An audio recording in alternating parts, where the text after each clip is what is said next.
Починаючи ще з 2014 року і протягом всієї Великої війни Україна стикається з ворогом не лише на лінії фронту і не лише засобами ППО, протиракети дронів. На жаль, нас атакують і в медійному просторі, і ця атака насправді дуже потужна, навіть якщо хтось її не дуже помічає. Але це точно не про людину, з якою я поговорив для вас і якою хочу вам представити. Це журналістка і редакторка одного з небагатьох друкованих видань України «Високий замок». Це львівська газета, паперова газета, є вже ж і сайт, є і YouTube-канал.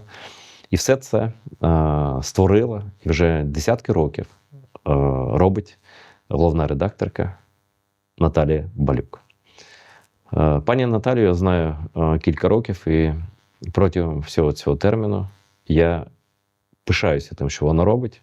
Оскільки я сам більшу частину життя був газетником, я розумію, наскільки це важко і наскільки взагалі важко зараз виживати в цьому медійному, часто фейковому просторі, у цьому просторі телеграм-каналів анонімних.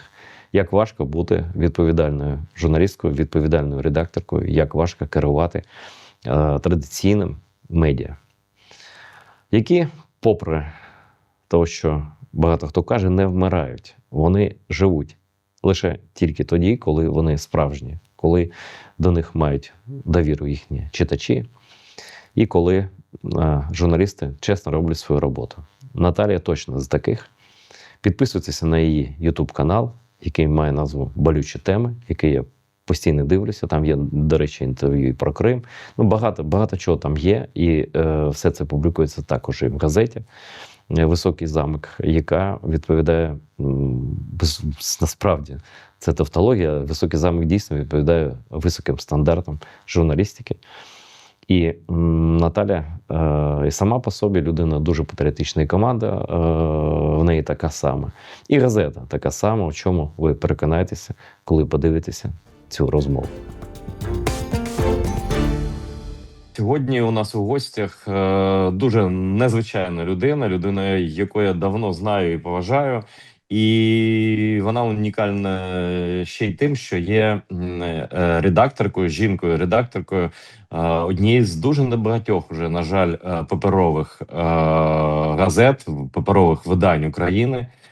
На жаль, усе йде, як на жаль, це такий процес незворотній, мабуть, іде в бік онлайну, в бік інтернету, сайтів, соціальних мереж, але пані Наталія Балюк, яку я вам радий представити, вона якраз є представницею старих медіа, хоча пані Наталії є свій YouTube-канал, де вона бере просто блискучі великі інтерв'ю, я раджу всім підписатися. Але разом із тим вона керує газетою, яка має назву «Високий замок», яку знають і на Галичині, бо редакція знаходиться у Львові, але підписники газети є в усій Україні. І тож пані Наталя бачить те, що відбувається, і має незворотній зв'язок з усієї країни. А тема нашої сьогоднішньої розмови – це стан українського суспільства під час війни, іде вже 5-й рік війни. І стан цей, безумовно, змінюється рік від року, може і місяць від місяця. І питання, з якого хочу почати, пані Наталія, як ви думаєте, як от зараз ви б оцінили стан українського суспільства і його резистентність як до внутрішніх скандалів, його стійкість, так і до зовнішнього впливу, який, вочевидь, продовжує робити Росія, і наскільки наше суспільство стійке до подій, бо війна триває вже дуже довго, і ми маємо встояти, але як це робити, це питання. Велике питання, я розумію, і можливо воно таке трохи все тут намішано мною. Але я точно знаю, що ви знаєте, як це пояснити, бо маєте справу із суспільством щодня через свою роботу. Вітаю, Айдер, і дякую насамперед за запрошення і за можливість такого спілкування. Щодо питання, я вважаю, що українське суспільство унікальне в плані своєї стійкості, тому що витримувати психологічно, матеріально, у всіх відношеннях, у всіх складових, витримувати 5-й рік таку навалу, таку страшну війну, яка руйнує міста, яка руйнує долі, яка вбиває людей. Щодня це бачити, багато хто відчуває на собі. Щодня боятися за своє життя, боятися за майбутнє своїх дітей, боятися за свій бізнес і за людей в цьому бізнесі, за яких ти відповідаєш, якщо це, наприклад, власники бізнесу. Тобто стан постійного страху, як правило, руйнує людину зсередини. Але наше суспільство справді унікальне, тому що ми бачимо, що ми даємо собі раду. Попри це все, країна живе, по суті, повноцінним життям. Я зі Львова, як представили мене, і якщо я вже давно, чесно кажучи, не була у Києві, і взагалі останнім часом зі Львова практично не виїжджаю, але якщо дивитися, як живе Львів, от якщо просто піти в будній день, а особливо вихідний, пройтися центром Львова, ну, чесно кажучи, от я була недавно, буквально пройшлася на вихідних минулих, я була вражена, сама вражена своїм містом. Таке враження, що війни немає.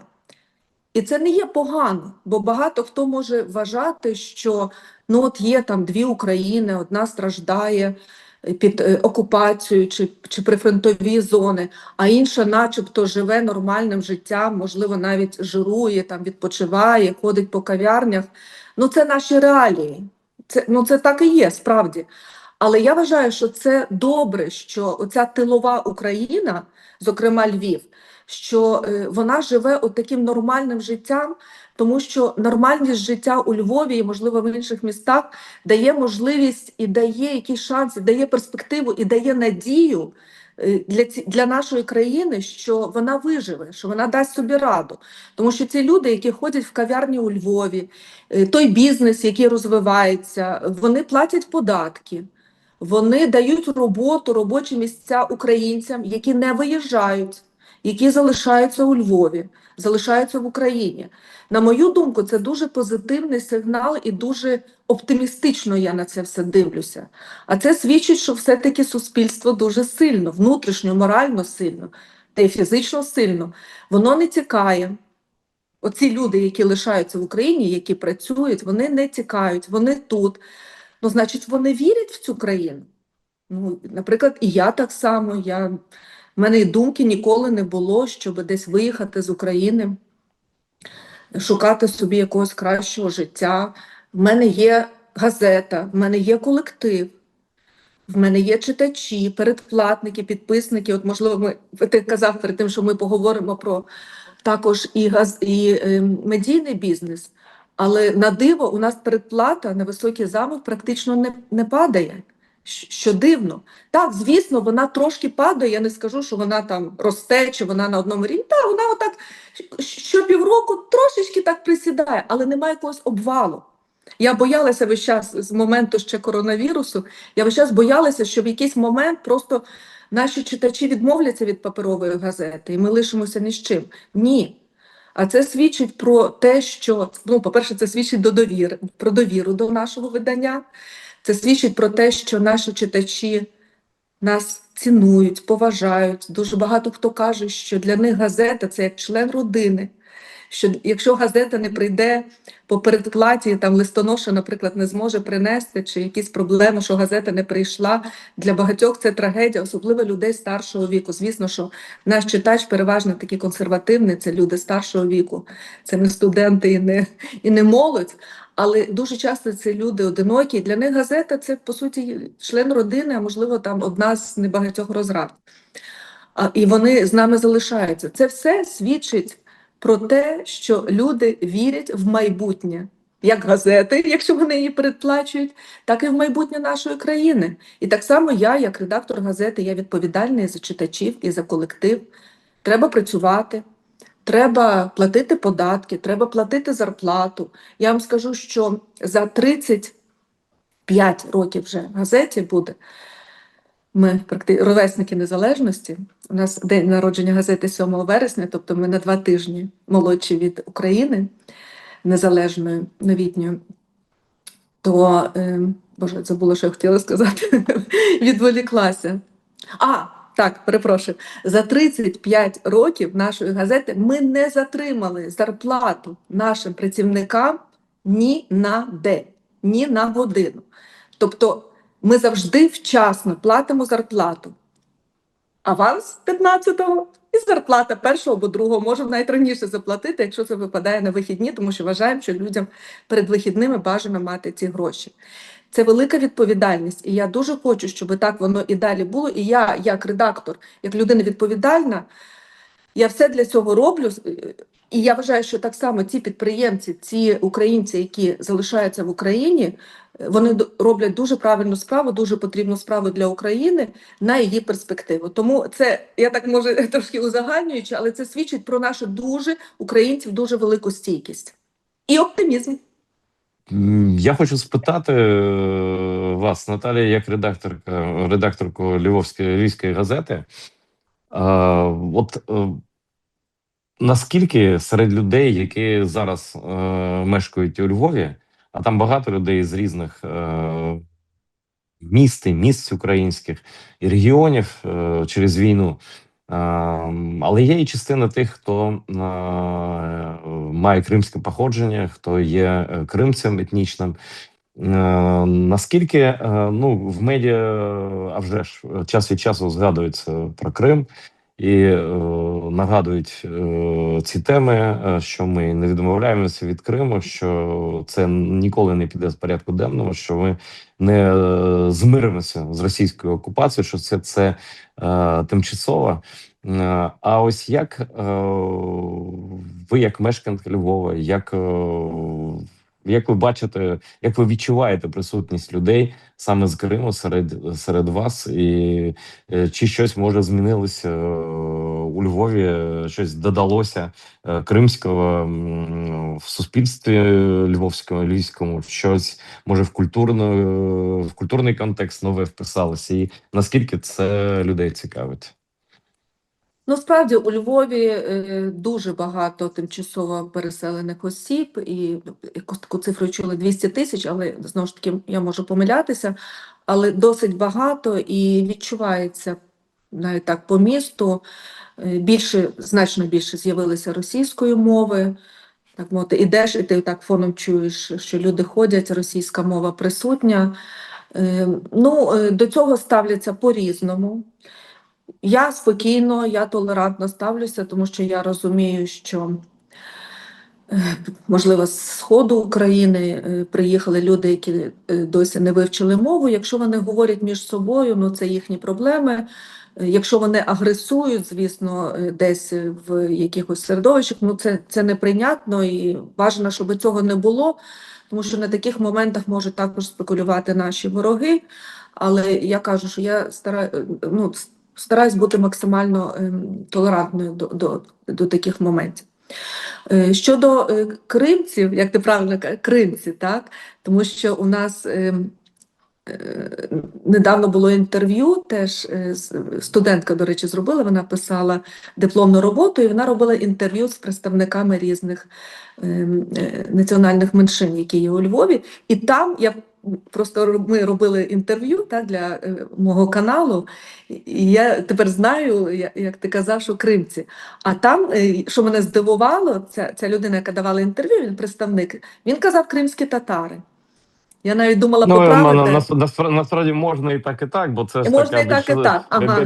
більше зовнішня назва, і в міжнародних Ага. документах ми кримські татари, але я дуже Ага. радий, що поширенішим стає ця прив'язка нас до своєї землі. Кримці, Мгм. кремли, як українці, це люди прив'язані до своєї землі. От Я тут навіть головне як це. редактор хотіла поправити, бо не знаю. Потім подумала, ні, ну все-таки ця людина говорила, ну не буду я вже таку правку редакторську робити.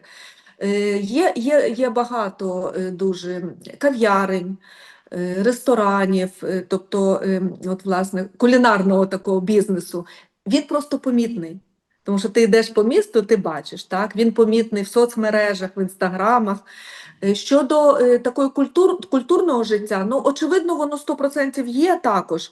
Просто воно, можливо, менш помітно, бо ну, вони більше в своїй, так би мовити, бульбашці. Але от як я казала, буквально пару днів тому я читала інтерв'ю представника кримців, студентка робила, який розказував про життя, про бізнес, який є, про культурне життя. Тобто все це присутнє у Львові і все воно нормально існує, працює на розвиток міста, на розвиток країни. Ну, і Ну, жодних проблем з цим. До речі, Наталія, я тут зауважу, що оці ці проблеми і іноді конфлікти на вулицях через гучну російську мову, через таку поведінку непритаманну Львову, який має свої традиції, свій якийсь там не знаю, як це назвати. Ну, Львів це Львів, так? Але от я жодного разу не чув чомусь, щоб були якісь проблеми пов'язані з Кремли, з кримцями. Ніколи такого не було чомусь. Ось Не було так. да. Тому що нам абсолютно непритаманно знущатися з української мови, непритаманно привертати до себе увагу і чогось навчати місцевих, якою мовою там розмовляти, чи щось таке.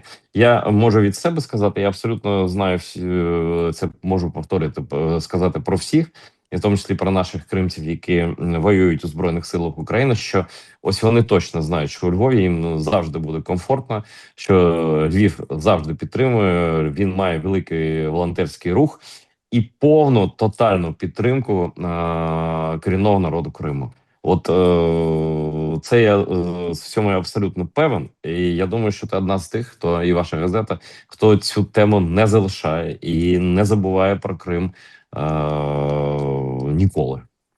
Так, ну ми взагалі багато пишемо про от переселенців, про їхні історії.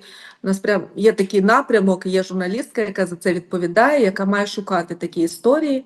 І ми стараємося знаходити якісь цікаві приклади, як люди реалізувалися тут у Львові, як вони себе знайшли, як вони відкрили бізнес, або, наприклад, там якісь творчі люди, як вони переформатувалися, себе в іншому знайшли. От такі історії успіху ми стараємося шукати. Звісно, що якщо є якісь проблеми, до нас звертаються, ми теж це висвітлюємо, але таких небагато.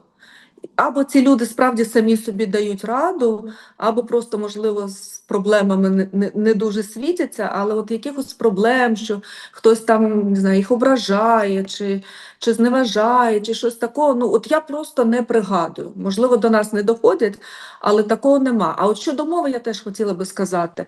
Ну от дивіться, мені здається, це питання все-таки в першу чергу рівня культури. На мою думку, чим вище людина має рівень культури, тим більше вона розуміє, що все-таки у Львові бажано говорити українською мовою. Ну, принаймні на вулиці. Ну, дома, окей, ну важко там ще, можливо, чи не хочеться, чи якісь інші причини, ну гаразд, говоріть дома, це вже ваша справа, ми не ліземо. Ну, якщо ви все-таки в такому суспільному просторі, якщо ви знаєте, що для Львова питання мови є болючим, не тому, що тут якісь націоналісти чи якісь люди такі злі, тому що є певна історія і певна травма така історична, коли цю мову гнобили, коли людям забороняли говорити українською, коли за це карали, коли там за вишиванки карали. Ну, все це було. У людей є певна історична пам'ять і історична травма. Тому вони часом так боляче реагують на цю російську мову, особливо якщо це в хамському такому, знаєте, прояві, що це не просто, знаєте, як буває, це така хамська російська, така кальська мова, якщо так можна сказати, з таким, ну, ви розумієте, да? Не просто так інтелігентна якась там бабулька російською мовою що сказала, ну їй 80 років вже важко. А коли це хамство, коли це я маю право і таке інше, ну для чого? Ну для чого? Ну що так важко вивчити цю українську мову? Ну не китайська грамота, ну це вже 35 років. Тому, звісно, інколи бувають такі моменти. Не тому, що хтось там дуже сильний націоналіст, такий, що ксенофоб. Ні. Тому що просто, якщо інтелігентно, то і відповідь буде інтелігентна. Якщо це по-хамськи, то часом і реакція буває такою. От і все. А взагалі-то не так багато цих випадків. Їх практично немає у Львові. Ну, я за свою практику з таким не зіштовхувалась. Я особисто, щоб я була свідком. Я бачу там десь, можливо, в соцмережах щось викидається, дуже часто це і провокація може бути. Тому до цього треба спокійно ставитися. Ну, всі живі люди, у всіх емоцій, все може бути. Це не є взагалі проблема. Львів дуже толерантне місто. Враховуючи його історичну пам'ять, я вважаю, він занадто ні, але він дуже толерантний. Це точно. І зараз Львів став домом для дуже багатьох людей. Я думаю, що всі мають бути вдячні львів'янам дійсно за цей комфорт і за це прекрасне ставлення і бути взаємними у цій повазі. Дякую, пані Наталі, за те, що знайшли час і натхнення розказати про те, що ви думаєте. Дякую за запрошення. Мені дуже приємно поспілкуватися. Гарного вам настрою, піднесення в роботі і нам усім, а вже ж, шляху до перемоги. Дякую дуже. Дякую. Розмова про Велику війну – це в першу чергу вже ж розмова про армію, про Збройні Сили України, про військо. Але також і про волонтерів, про тих людей, які, як то кажуть, живуть і працюють для війська. І одна з таких людей – це пані Іва Кошова. Вона є головною виконавчою директоркою громадської організації «Київ Defenders».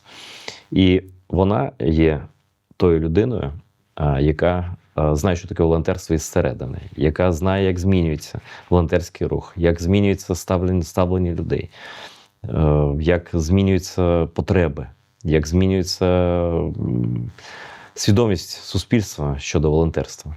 І я радий, що ви зараз із нами і подивитеся сюжет про цю людину і про її проєкт. На початку повномасштабного вторгнення у 22-му році українське суспільство продемонструвало самоорганізацію, що шокувало світ. Раптовий напад вдалося відбити не тільки завдяки військовим, а й волонтерам, що стали тилом та підтримкою нашим оборонцям. Одна з них – Іва Кошова та її організація «Київ Defenders». Наша організація почала своє існування в 22-му році, з початку повномасштабки. До цього були з 14-го року окремі індивідуальні ініціативи, тобто команда друзів допомагала друзям. А в 22-му році об'єдналися, згуртувалися і почали наш шлях волонтерський. Спочатку це було, власне, чому Київ Defenders, тому що все починалося з допомоги Києву, околицям, ми допомагали з евакуацією з Київщини. І коли ворог був ще на межі Київської області, ми там постачали і продукти, тобто різні засоби для виживання, в принципі, всім, як і цивільному населенню, так і військовим. А вже трохи пізніше, коли ворога відігнали наші герої, то ми вже сфокусувалися на допомогу саме оборонцям, Збройним силам, Нацгвардії і так далі. Діяльність волонтерів за часи Великої війни також змінюється. Вона постійно адаптується, стає більш масштабною та системною. Мабуть, основна відмінність в тому, що якщо в 22-му і в 23-му роках це були про емоції, це було просто про наснагу, про захоплення, про внутрішні якісь такі стани, то до 26-го року дожили ті організації, які перебудувалися в системні. Для нас завжди волонтерство – це не про емоції, це про системність. Тому що оця емоційна допомога, вона має як великий сплеск, так і швидкий занепад. На жаль, як будь-яке природне явище. І от те, що нашу організацію відрізняє, це саме те, що ми перебудувались, і ключова зміна – це те, що ми не про емоції, а про щоденну працю. Ми допомагаємо автівками, це окремий напрямок КД-тачки. Ми допомагаємо, раніше допомагали більше різною гуманітарною допомогою, електрозабезпеченням, електропостачанням, такмед, медицина, все, що потрібно. І дивіться, тут важливо розуміти, що так як змінювалися зовнішні обставини, тобто обставини війни, так і ми адаптувались до них і розвивались. Тобто, якщо 22-й рік ми на жовтому бусі старому, який мій ровесник, їдемо на Донеччину і веземо лопати і шкарпетки, то зараз в 26-му ми їдемо таким автопоїзд, ми це називаємо. Це 4, 5, 6 автівок, завантажені там генераторами, зарядними станціями, тактичною медициною, більш необхідними і, скажімо так, більшими по вазі, по значенню речима. От в цьому основна відмінність. Тобто ми адаптувались, ми і розвивались в цей період. То ми передали вже більше 240, близько 250 автівок ми вже передали на фронт. Ми передали сотні тонн гуманітарної допомоги.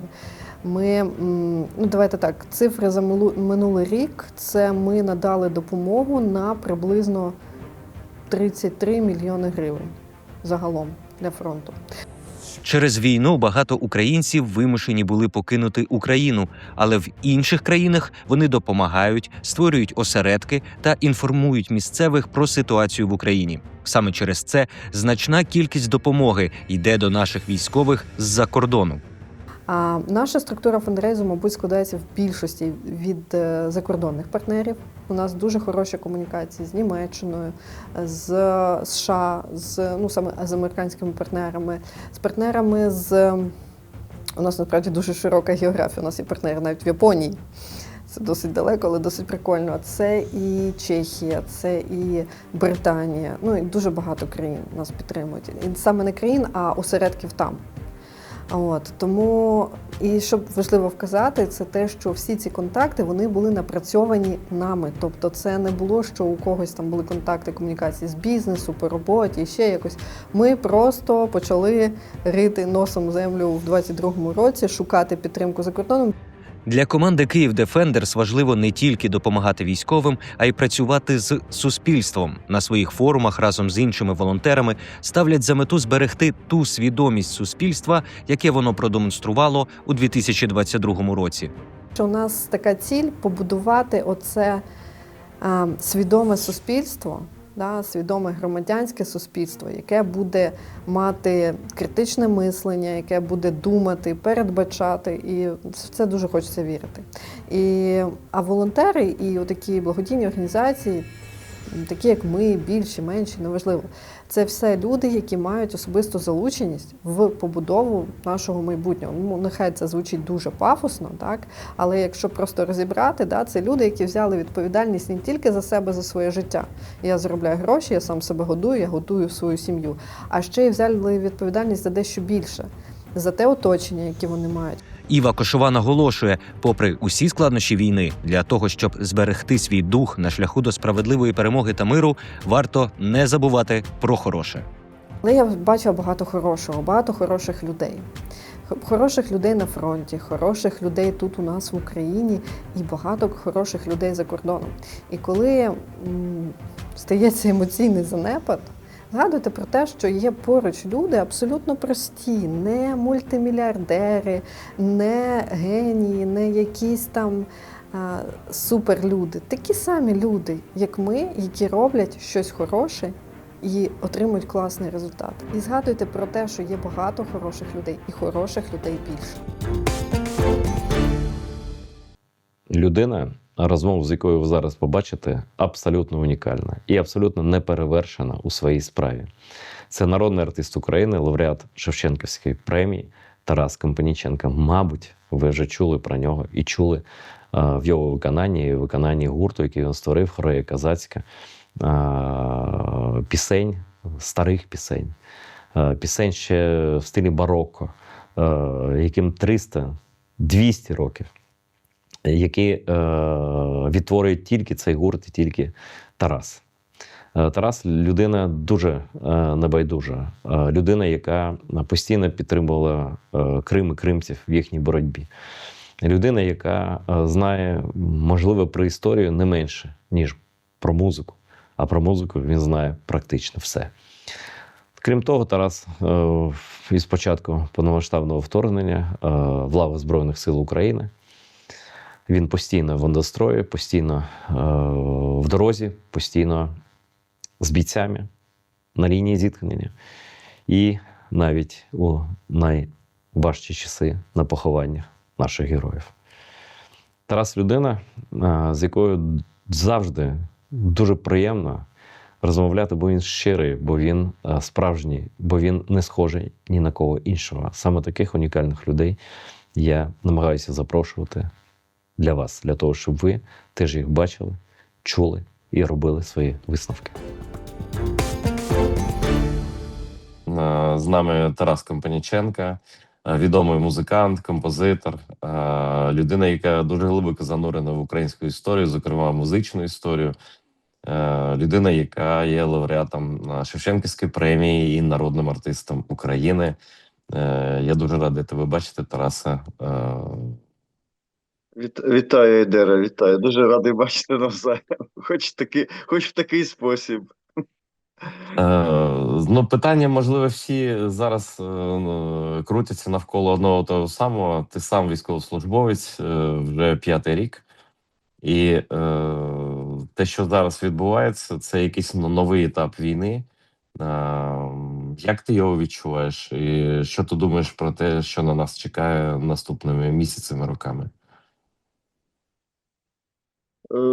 Ну, звісно, що це в цій екзистенційній війні,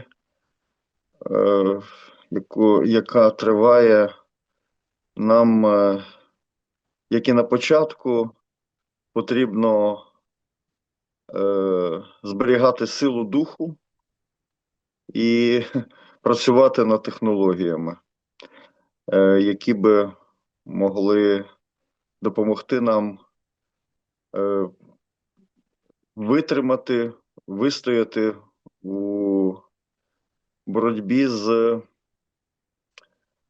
переважаючим в живій силі противником, з ядерною державою. Тобто дві складових, я говорив про це в 22-му році, це сила духу, ось, і розвиток, звичайно, військово-промислового комплексу, тобто технології, розвиток військово-промислового комплексу. Ось, ну, це такі дві складові, і вони не змінилися, ну, вага їх не змінилася, можна сказати ширше, там кожну з цих складових можна розширити, уточнити, як розлого розказати, як це потрібно в ідеалі, власне, практикувати, і як це в ідеалі можна здійснювати. Ось, і в чому є провали в цих чи інших сферах, так би мовити, ну, в того чи іншого пункту головного. Ось, але, ну, я би так сказав, що це залишається нашими головними пріоритетами, і дух, він животворить, дух, він, так би мовити, об'єднує, дух дає силу в протистоянні. Якщо ми не будемо цього, власне, плекати цього національного спільного духу, цього егрегору, ось, і вони його підважують, власне, і в тилу, і на фронті, і намагаються різним чином демотивувати українців, тобто, власне, зневіритися, розчаруватися. Це і корупційні скандали, це і різноманітне відчуття несправедливості. Взагалі, війна – це річ така часто, хоч ми говоримо, що ми ведемо справедливу війну, ось, але в війні дуже часто люди задають питання, взагалі, чи існує Бог, чи він справедливий, ось, тому що бачать на свої власні очі смерть невинних, смерть загибелі кращих, втрати, непоправні втрати, близьких. Тому це все підважує дух і зневажує, і сіє зневіру. Корупційні скандали, певні, власне, скандали, які пов'язані з тими чи іншими, скажімо, там, процесами, які ми називаємо мобілізаційними, певні якісь винятки або там судді, як би це сказати, інваліди. Ось всі ці моменти, чи там воюють, хай одні воюють, а інші не воюють. Всі ці меседжі, які ми чуємо в суспільстві, тобто це запити про справедливість і про спільну відповідальність. Бо у нас немає монархії, у нас немає лордів. Це ми маємо республіканський спосіб правління, і тут співвідповідальність всіх громадян. Ми всі співсузерени, ми всі суверени цієї нашої держави.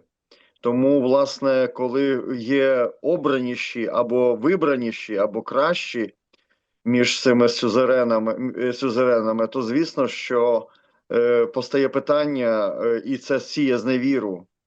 Так само, ну, всі моменти з наживання на землі, на війні, ну, хоч вони не нові, і ми тут не перші, і, мабуть, не останні, бо війна одна з,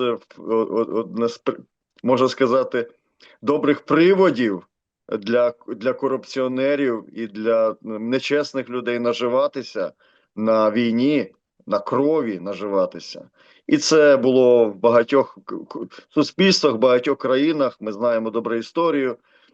Ось, і тут ми не нові, але це теж той чинник, який ми теж не можемо виключати. Він теж сіє ту зневіру і підважує дух. Ось, ну і можна сказати, можна називати і називати ще, звісно, всі ці моменти, які ми менші чи більші, які підважують цей дух в тилу і на фронті. Ось, але нам потрібно працювати на те, щоб, власне, і в тилу, і на фронті, аби дух, підсилювати дух, власне, розраджувати тих, хто впав, хто потребує цієї розради, сіяти віру в тих, хто зневірився. Може, це декларації, може такі, може надто патетичні речі кажу, але так воно є насправді.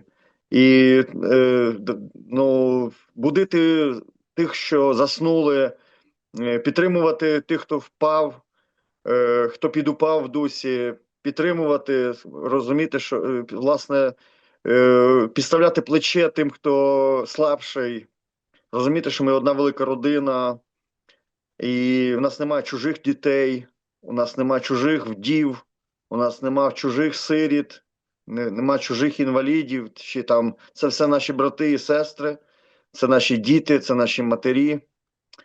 І, ну, і ця співвідповідальність повинна бути наріжним каменем нашого теперішнього, власне, існування. Жертовність, мабуть, жертовність і співвідповідальність. Ну, власне, жертовності не може бути без відповідальності і без відповідальності за слабших і за тих, кого ти повинен захистити, і завдяки кому вони можуть вижити. Власне, жертовність – це добровільна жертва себе заради інших. Ось.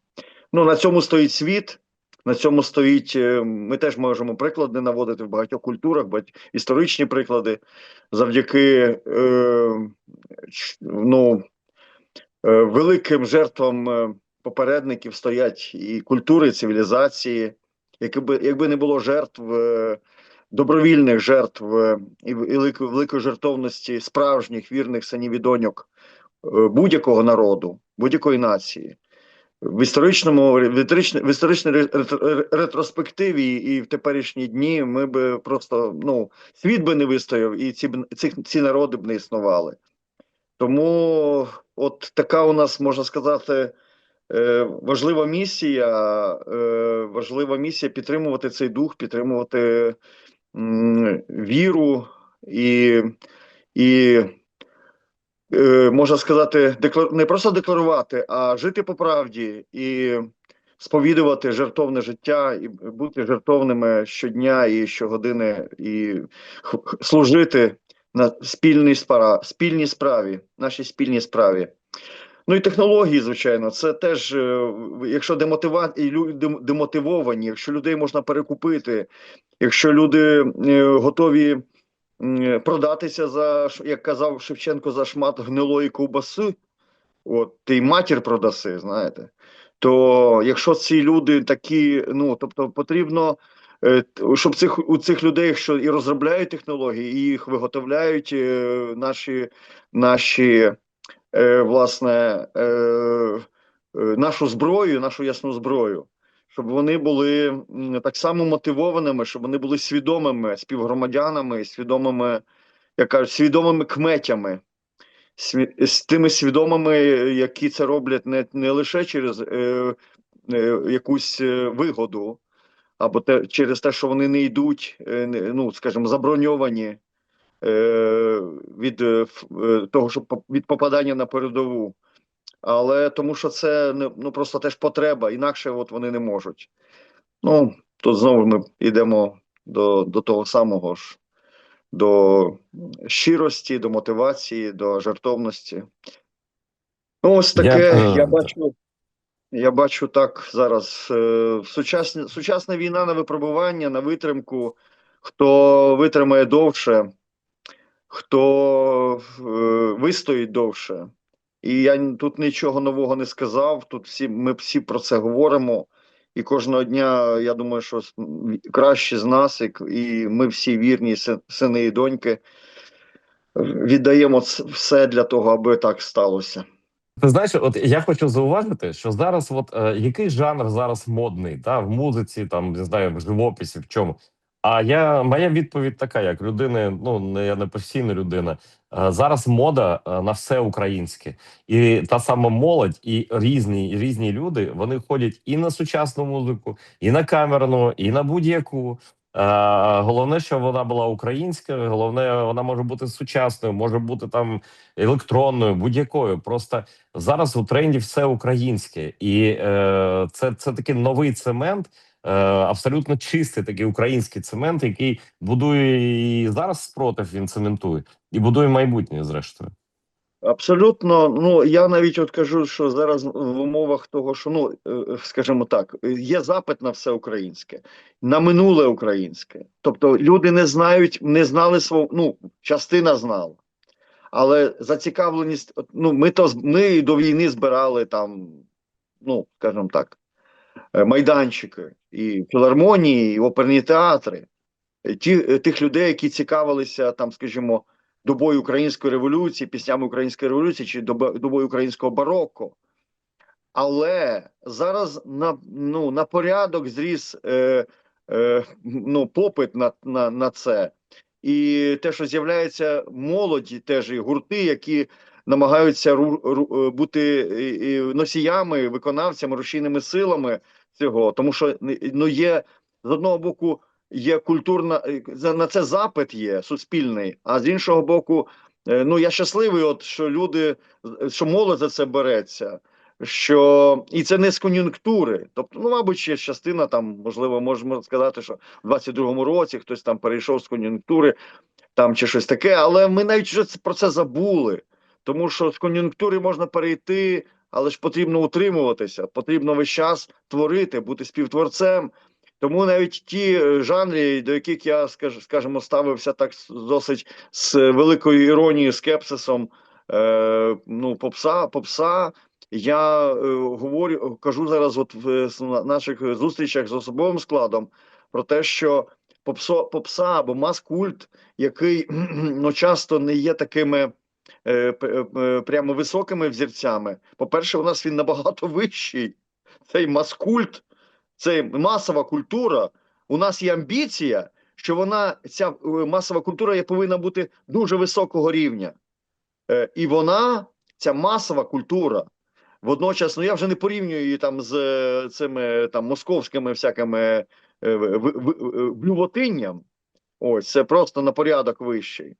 Бо ми не можемо собі, ну от як би сказати, опустити планку в багатьох чинниках, в морально-етичному, там якихось багатьох чинниках, і в мистецькому, тому це теж відбувається. Тому це так. Але водночас, з точки зору продукту, професійного продукту, це набагато вище зараз творить саме український маскульт. І ще й має, бо воно ще й має відповідальність. Я про це кажу своїм побратимам і посестрам, що маскуль зараз фактично починає виконувати з 22-го року функцію неофольклору.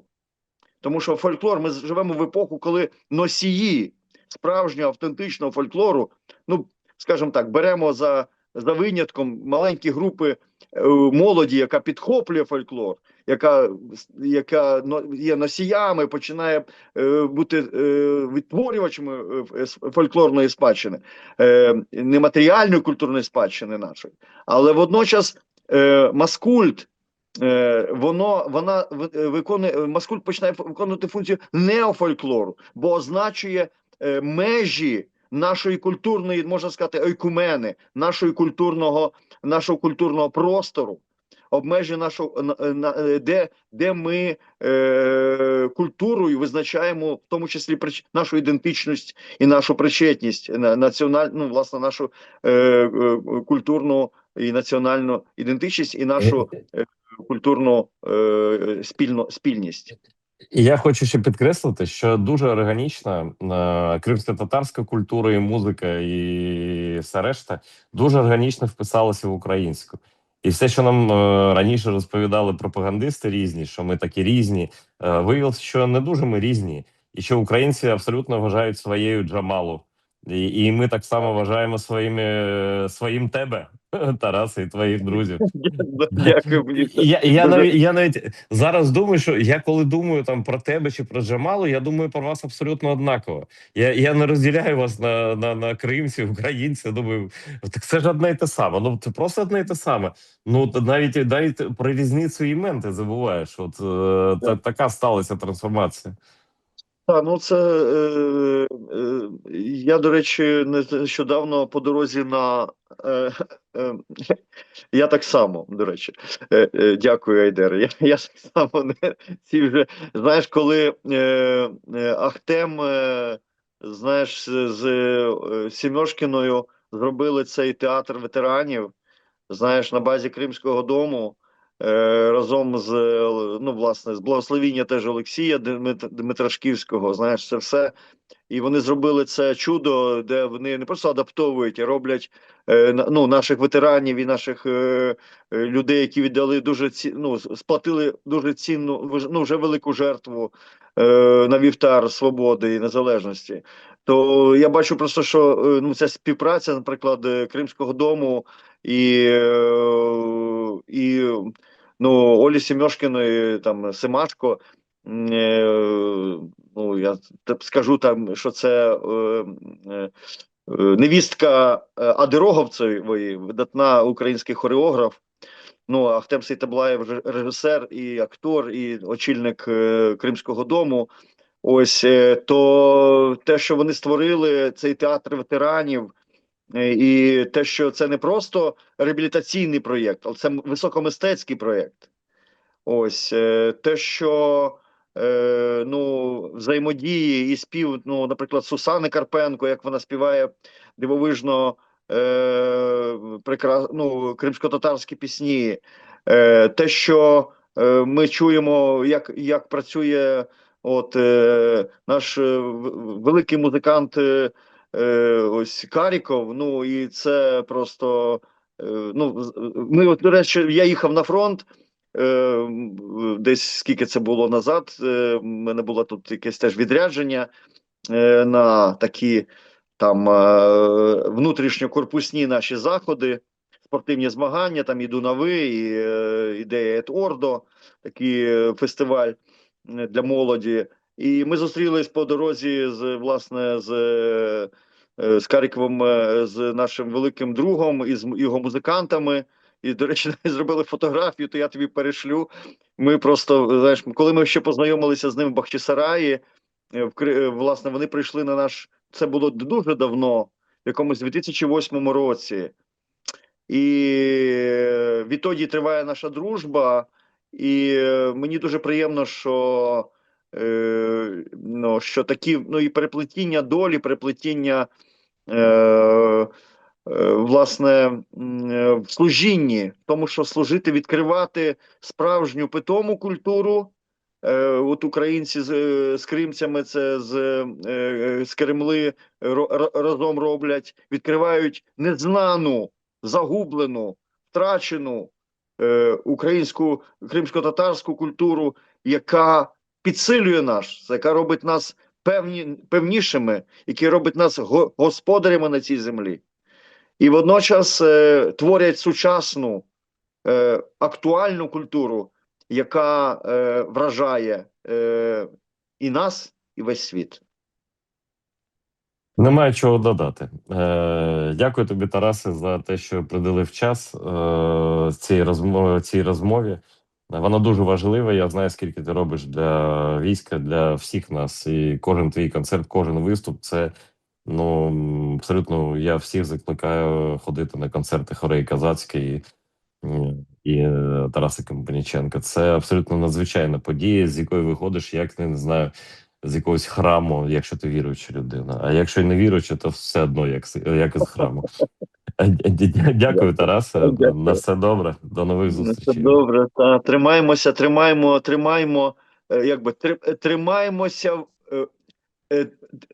тримайся у вирі. Тримайся у вирі, твердим будь у вірі, бо ти на фронтирі, бо ми на фронтирі. У нас немає іншого виходу. Ми мусимо вистояти і перемогти, аби бути у віках. Дай Боже. Гайдере, дуже дякую, обіймаю, люблю. Навзаєм, на зв'язочку. Дякую. Тримаємося з Богом. Щасливо. Друзі, дякую, що були з нами сьогодні. Дякую, що ви постійно або час від часу дивитеся телеканал АТR. В який завгодно спосіб, можливо, це YouTube. Якщо це YouTube, ви можете стати спонсором цього телеканалу, цього незалежного телеканалу, який не може існувати без підтримки глядачів, тих, хто насправді розуміє, що Крим – це не просто важлива справа, це справа виживання і України, і людства, бо зло, яке почалося в Криму, має бути покараним саме там. І саме для цього ми працюємо. Це не високі слова, це просто правда така.